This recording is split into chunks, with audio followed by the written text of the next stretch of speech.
Et salut tout le monde! Nous voici pour une nouvelle vidéo. Dans cette vidéo, on se retrouve en couple avec Célie. Salut! De la chaîne des tutos de Célie. Si vous voulez aller voir ce qu'elle fait, il y aura le lien en bas dans la description de cette vidéo. Voilà, un petit placement de pub. Ouais. Aujourd'hui, qu'est-ce qu'on fait? On va s'attaquer au nourrissage. On va nourrir les serpents. Voilà, alors c'est le gros sujet qui fâche. Beaucoup d'entre vous, vous voulez voir du serpent, vous voulez voir du reptile, vous voulez voir du lézard. Et derrière, par contre, tout ce qui est nourrissage, ça fâche un peu. Mais il faut savoir que les serpents, c'est carnivore, ça ne mange pas de la salade. Et donc, il y a une certaine éthique à avoir, bien entendu. Un minimum de respect pour nos bêtes. Et surtout, éviter au plus possible la souffrance animale. On va vous expliquer un peu comment ça se passe dans cette vidéo. Pour tous ceux qui sont abonnés à ma chaîne depuis les débuts, ils ont dû déjà voir plusieurs fois des vidéos de nourrissage. Donc ils auront déjà toutes les informations dans les anciennes vidéos. On va un peu reprendre tout ça, on va faire un petit briefing. Et derrière une petite piqûre de rappel, voilà, pour tous les nouveaux qui arrivent chaque jour et qui se demandent comment on fait pour nourrir un serpent. Mais ça n'a rien de glamour. Non. C'est pas le côté qu'on préfère quand on a des bêtes carnivores. Mais bon.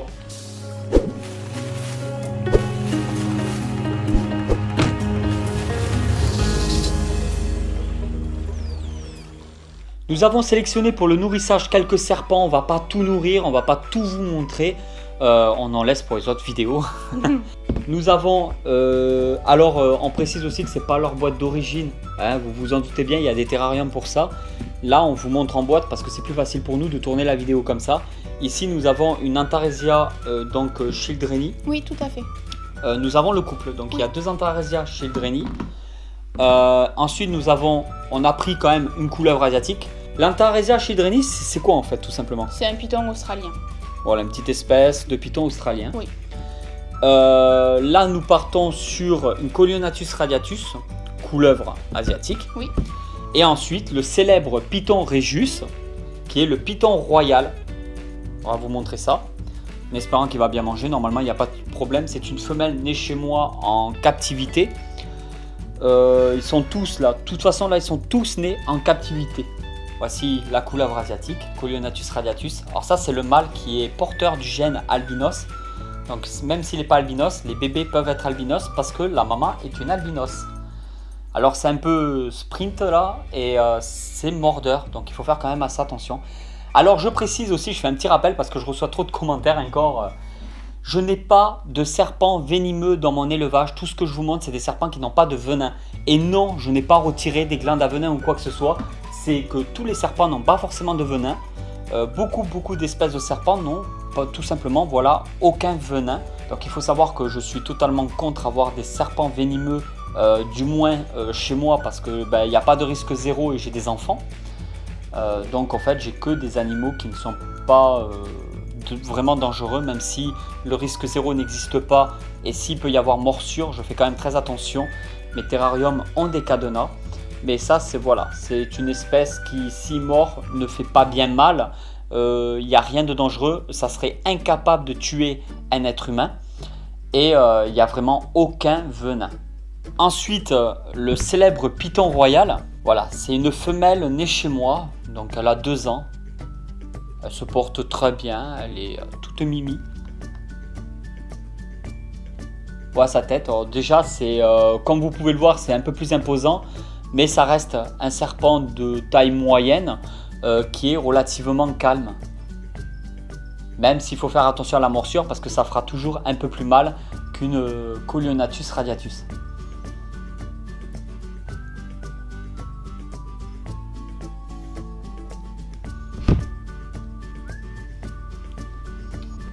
Alors là, c'est une Pantherophis guttatus, donc une couleuvre américaine. Ce n'est pas une coloration d'origine qu'on retrouve dans la nature.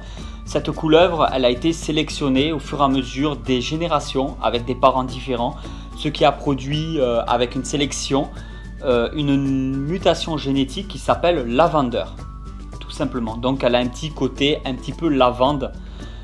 C'est une espèce qui est active parce que ça reste une couleuvre. Mais les couleuvres américaines, les Pantherophis guttatus, qu'on appelait à l'époque, il y a longtemps, des Elaves guttata. Maintenant, le taxon a changé, c'est Pantherophis guttatus. Cette espèce, malgré qu'elle soit très active, eh ben, elle est plutôt cool, Docile. docile, hein. Je la conseille aux débutants. Elle n'est pas vraiment mordeuse, même si c'est une très bonne mangeuse. Attention pour ce passage-là de la vidéo, tous ceux qui ne sont pas dans la terrariophilie, que ça pourrait choquer, coupez la vidéo tout simplement, ne regardez pas ce passage-là. Pour tous ceux qui veulent rester, ben, je vais vous montrer comment ça se passe quand on a des serpents pour les nourrir. Alors il faut savoir, je préfère le préciser, qu'on donne une alimentation déjà décongelée. Donc c'est quelque chose qu'on va acheter dans des magasins spécialisés. Ce sont des animaux qui ont souvent été tués au CO2, donc c'est quand même une méthode approuvée, on va dire, par les services vétérinaires. C'est une méthode qui retire en gros, c'est une méthode qui vous permet d'éviter la souffrance animale. Ça va tuer une proie en l'espace de quelques secondes seulement. Et quand je vous parle de quelques secondes, au bout de 3 à 5 secondes, si vous faites ça bien au CO2, vous pouvez tuer une proie qui n'aurait même pas eu le temps de stresser. Il faut savoir que derrière, bon, le fait de congeler l'animal, ça permet de faire du stock de notre côté. En donnant des proies mortes, ça permet d'éviter le stress sur donc la proie. Éviter le stress aussi chez le serpent parce qu'il subit aussi un stress en attaquant une proie vivante. Et ça évite en fait la souffrance animale des deux côtés. Parce que déjà le serpent il pourrait se faire mordre. Donc il pourrait se faire mal en plus en essayant de tuer une proie.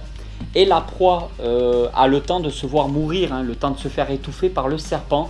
Moi j'apprécie pas ça. Des fois on n'a pas le choix, je donne du vivant de temps en temps. J'évite de le montrer quand même en vidéo où j'explique le pourquoi du comment.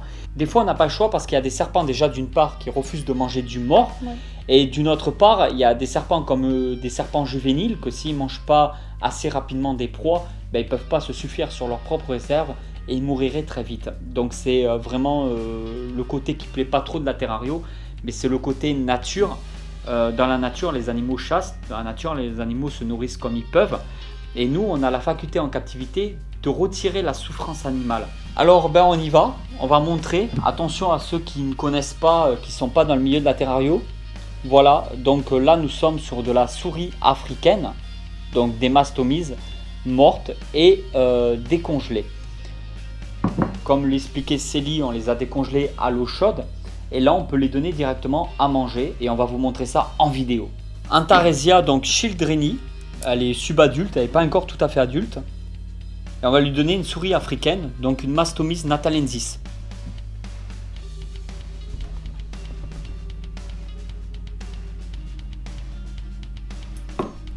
Alors là, comme vous pouvez le voir, il y a morsure et constriction.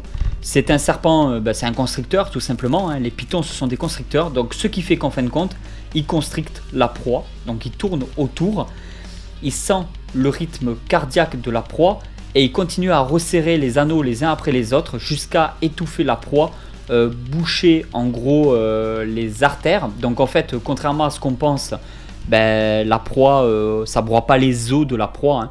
Ça fait que boucher les artères. Une fois que les artères sont bouchées, ben forcément ça provoque un arrêt cardiaque de la proie.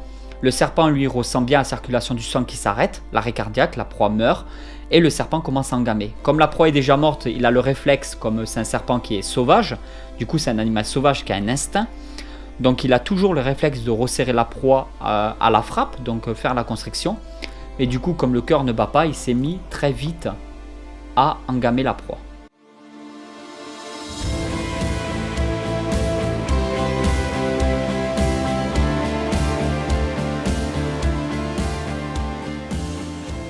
Alors comme vous l'avez compris, les serpents ne font pas de gâchis parce qu'ils gobent entièrement, ils sont incapables de mâcher, donc de mastiquer, hein.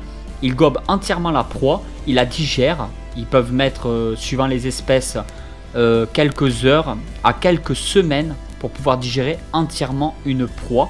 Il restera à l'arrivée en fin de compte que les os et les poils qui ne seront pas digérés correctement.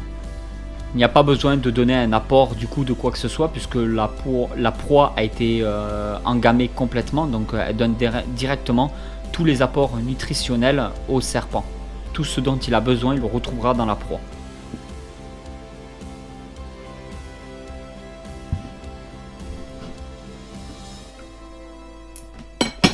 Donc là, il sert, je vais juste le déposer doucement.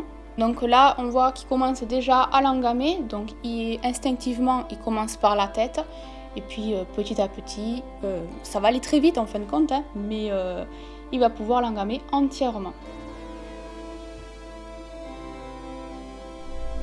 Bon, la Colionatus radiatus qui avait un petit peu stressé n'a pas voulu du coup manger en vidéo, donc ça ne servait à rien que je laisse la séquence. On va s'attaquer à la beauté bleue directement.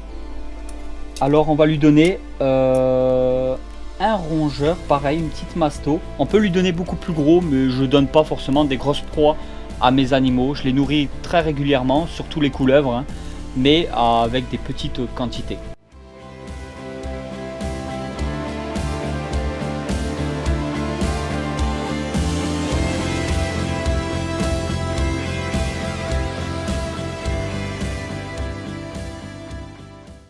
Ortriophis tenurus calicianus, qu'on appelle aussi beauté bleue du Vietnam.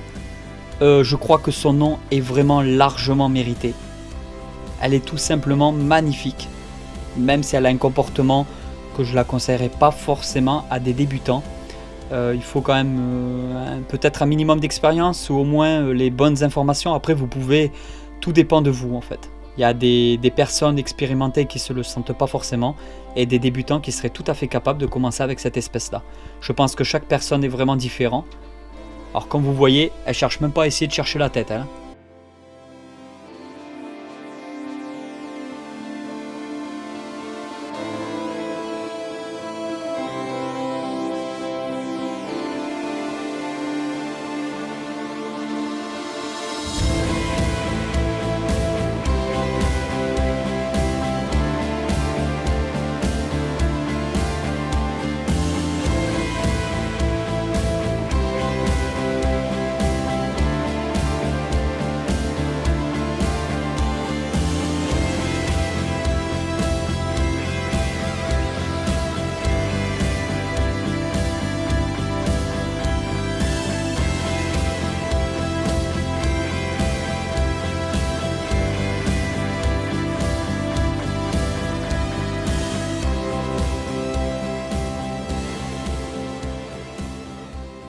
Et voilà tout le monde. J'espère que cette vidéo vous a plu. Si cette vidéo vous a plu, vous pouvez toujours la partager sur les réseaux sociaux.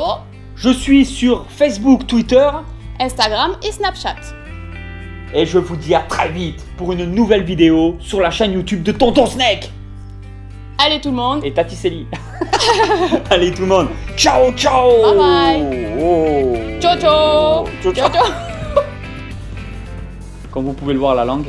Alors ils sont pas du tout habitués à la manipulation. Lui il a toujours déjà été nerveux. Oui. Par rapport au Tilica sensoides. C'est un peu plus cool. Ouais. Comme vous pouvez le voir, il a une langue bleue. Voilà. Donc là il faut pas mettre la main à l'intérieur de ça.